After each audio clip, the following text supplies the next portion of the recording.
Alors, je rappelle, une équation de produit, ça consiste à une multiplication de deux facteurs et cette multiplication est nulle. D'accord?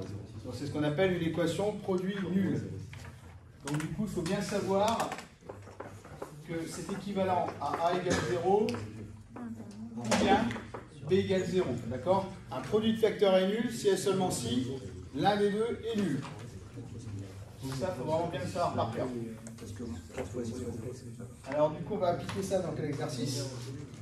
Donc vous avez donc le premier, on vous demande de résoudre x plus 1 facteur de x plus 3 égale 0. Donc c'est équivalent à x plus 1 égale 0 ou bien x plus 3 égale 0.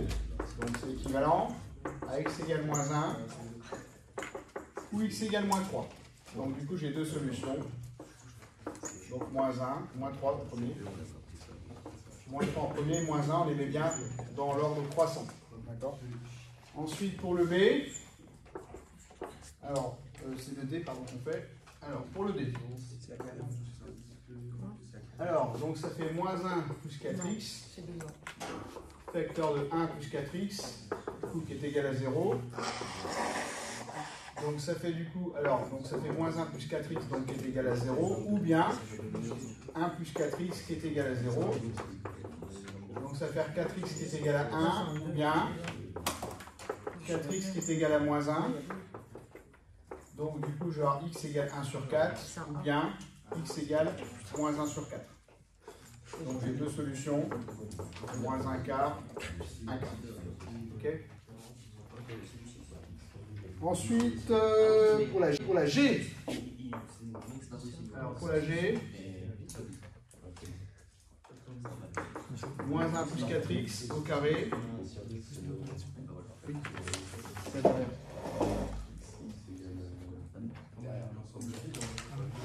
Alors ici, c'est un cas particulier. On pourrait très bien dire que ça fait ça. D'accord? Et puis résoudre comme tout à l'heure. Donc ça, c'est une possibilité. D'accord? Ou alors, on pourrait dire aussi que, du coup, alors, on pourrait évidemment résoudre comme tout à l'heure, on peut faire plus simple. On peut faire plus simple. En disant carrément que, si j'ai un nombre au carré qui est égal à 0, c'est équivalent direct à ce nombre lui-même qui est égal à 0. Et ça va plus vite. On gagne un peu de temps. Donc ça fait du coup 4x qui est égal à 1. Donc j'ai x égale à 1 quart. D'accord? Et là, j'ai qu'une seule solution pour le coup. Je suis corrigé. T'enlever complètement la part entière. Et le carré, c'est que pour ce cas-là que ça marche? Ouais, c'est que pour ce cas-là. Donc là, effectivement, ici, alors on peut dupliquer, hein, comme on a fait tout à l'heure. Donc vous aurez deux parenthèses et vous résolvez de cette manière-là. Sinon, effectivement, vous pouvez aller plus vite en disant que, en fait, ce qui se passe, c'est que si j'ai x carré qui est égal à 0, c'est équivalent à x égale 0.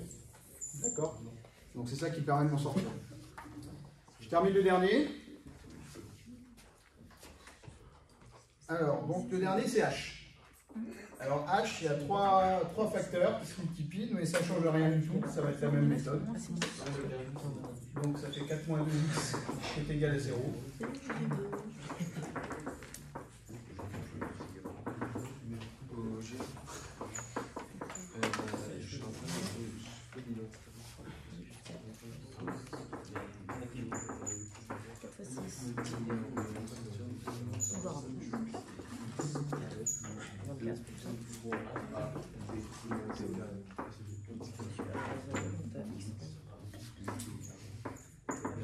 Donc moins 4 sur moins 2, donc ça fait 2. Donc là du coup j'ai deux solutions.